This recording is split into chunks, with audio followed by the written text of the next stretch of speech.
Hello everyone, it's Monday, April 22nd. We just got back from a couple of days exploring the Mojave Preserve and driving along the Mojave Road. And we're back today, and there's been a lot of things happening since the 4 days that we're away from home.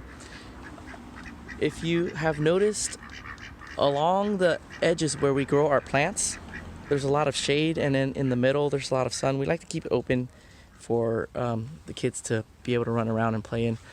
This is the ideal spot to grow things because in the sun, obviously things are going to grow a lot faster and the plants are going to be healthier and more robust. And that's been a challenge for us here. But the good thing about California is we get a lot of it, and even in partial shade we can grow quite a few things relatively easy and get a good harvest. So in our usual garden area, right before our trip, we planted down our eagle corn. So in the last update you saw that we had our fava beans in this area. I went and chopped it down, and in between each individual fava bean plants we put in a corn plant. So we're gonna let the roots break down and all that stuff, the fava bean roots break down, and then so we have our eagle corn here. And then right here next to it are the corn that we grew in these starters. And just wanted to give you a comparison. These guys have been sitting in the middle where there's a lot of sun in the last 4 days. They've grown a bunch compared to, say, these guys are here in the earth with less exposure to the sun. So that's an illustration. We're gonna see more of that. We still we're trying with the strawberry popcorn. Last night the skunk came and dug up this area, so I need to put more stuff to keep the skunk off. So a little bit disappointed about that. Our Roma tomatoes are still growing. So once again, in the shade they don't grow as fast, but they'll still produce Roma tomatoes. And then back there we have our cucumbers that are planted down now. And then I think that's the Shantae melon. That's a muskmelon.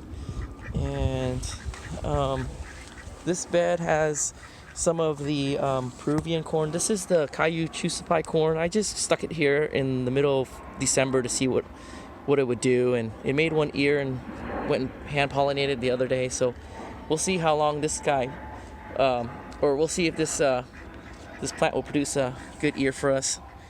We'll probably keep this one, and then the other ones we used as the pollinators. You can see some of the pollen. Let's go ahead and hand pollinate this ear in case it needs some more. So I don't know if the video is picking up some of that pollen falling on the silk here. Okay, so we'll talk about that some more in a different video, in a future video. And let's head towards the middle part, the sunny part, and look at our plants. So we'll just update what's changed since last video. Our corn, golden banded corn's growing, and then our filet beans have come out, and then our sugar pie pumpkin has come out. So we have two containers of that happening. We sowed two kernels in one space just to make sure we have at least one plant out of it. Debating on whether or not to grow this really dense and leaving two plants near one another. So maybe we'll do that. And then this is our wheat that we grow for fun. We transplanted away a lot of the watermelon plants already, so we still have to figure out spaces to put these two orange glows. This is a Cajo. Our okra is getting bigger. And then here's our corn. See where there's already a lot of light compared to that area? Look how big and robust these guys look. It's amazing because, the other plants are in the ground. There's more room for the roots to stretch, and these guys are still growing super well. So we're gonna have to get them in the ground soon. At some point they're gonna get root bound. Our tomato plants here in the sunny location, nice and big and strong, so we'll have to transplant these guys. Let's see, our sunflowers popped up, and let's go over here. I think you guys will really like this plant here. This is one of my favorite to grow. It's the green globe artichoke, or globe artichoke. And this is as far as harvesting, this is already a little bit longer than I would like. The petals are pushing out already, these bud petals, and I like to harvest them when they're nice and tight. Everything's very tender on the inside. You can just cut it in half, drizzle some olive oil, some salt, and throw it in the grill, and all the petals that are on the inside is all edible.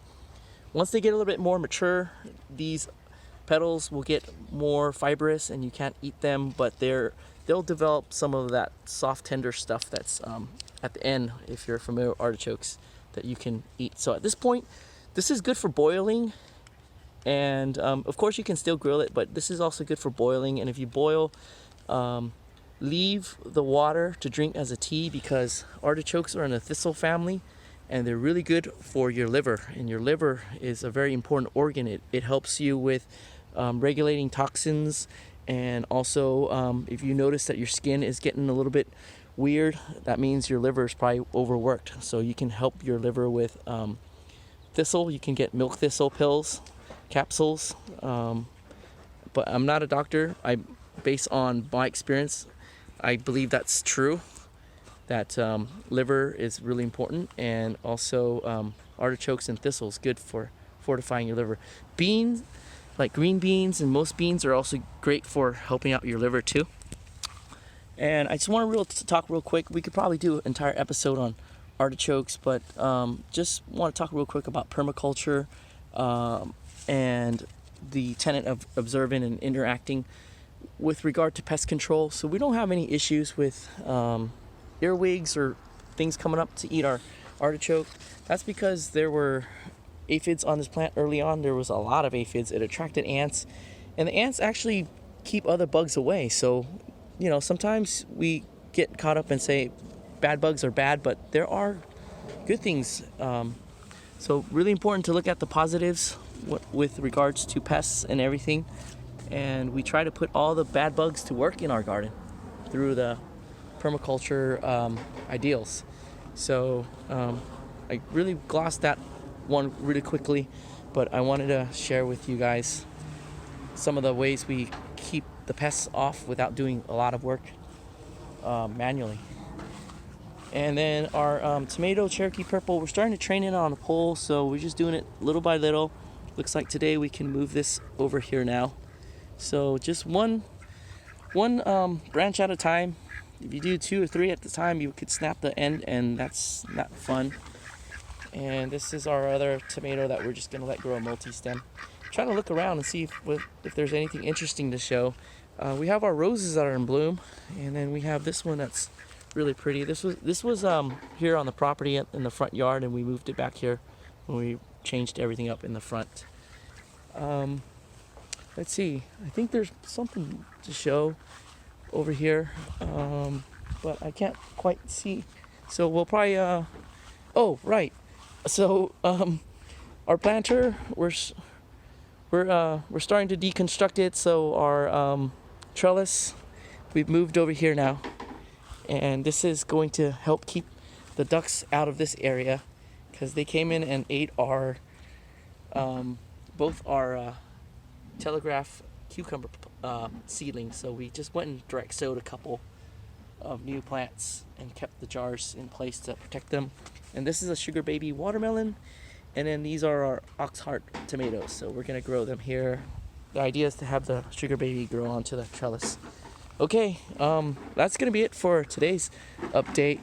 We're gonna be busy transplanting our corn, and also busy transplanting some of this wheat down and the tomatoes. So until the next video, thanks always for coming out and visiting with us, and we'll see you in the next one.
survived it.